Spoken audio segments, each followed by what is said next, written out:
আসসালামু আলাইকুম বন্ধুরা। আজকে আমি রিভিউ করতে যাচ্ছি এখানে থাপড়ানো হয় কি নাটকটি। নামটা শুনেই বোঝা যায় নাটকটি একটু ইউনিক এবং ভিন্ন ধরনের হতে যাচ্ছে।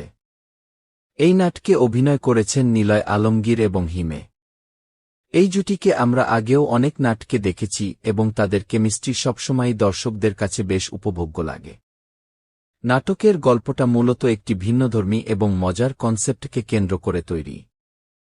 এখানে এমন কিছু পরিস্থিতি দেখানো হয়েছে যা প্রথমে স্বাভাবিক মনে হলেও ধীরে ধীরে অদ্ভুত এবং ইন্টারেস্টিং হয়ে ওঠে।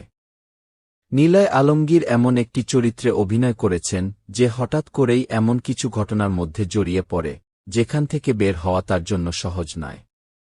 অন্যদিকে হিমের চরিত্রটি গল্পে একটি গুরুত্বপূর্ণ ভূমিকা পালন করে এবং গল্পে একটি টুইস্ট নিয়ে আসে যা নাটকটিকে আরও আকর্ষণীয় করে তোলে।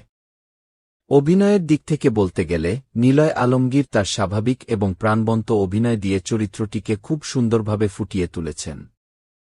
তার এক্সপ্রেশন, ডায়ালগ ডেলিভারি এবং কমেডি টাইমিং ছিল একদম অন পয়েন্ট।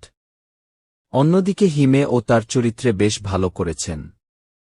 তার উপস্থিতি এবং অভিনয় নাটকের মধ্যে একটি আলাদা ভারসাম্য তৈরি করেছে। নাটকের ডিরেকশন এবং প্রেজেন্টেশনও বেশ ভালো ছিল। ক্যামেরা ওয়ার্ক, সিন সেটআপ এবং ব্যাকগ্রাউন্ড মিউজিক সবকিছু মিলিয়ে নাটকটিকে আরও উপভোগ্য করে তুলেছে। বিশেষ করে কিছু কিছু সিন এমন ছিল যেগুলো আপনাকে হাসাবে, আবার কিছু সিন আপনাকে একটু ভাবতেও বাধ্য করবে। সব মিলিয়ে বলা যায় এখানে থাপড়ানো হয় কি একটি এন্টারটেইনিং নাটক যেখানে কমেডির সাথে সাথে ভিন্নধর্মী গল্পের স্বাদ পাওয়া যায়। যারা নতুন ধরনের গল্প এবং হালকা মেজাজের নাটক দেখতে পছন্দ করেন তাদের জন্য এই নাটকটি অবশ্যই ভালো লাগবে। আমার দিক থেকে এই নাটকের রেটিং অর্ধ 7/10। আপনারা যদি নাটকটি দেখে থাকেন তাহলে অবশ্যই কমেন্ট করে আপনাদের মতামত জানাবেন। ধন্যবাদ। গাইস, আপনারা কেমন আছেন? আশা করি আপনারা তো ভালোই আছেন।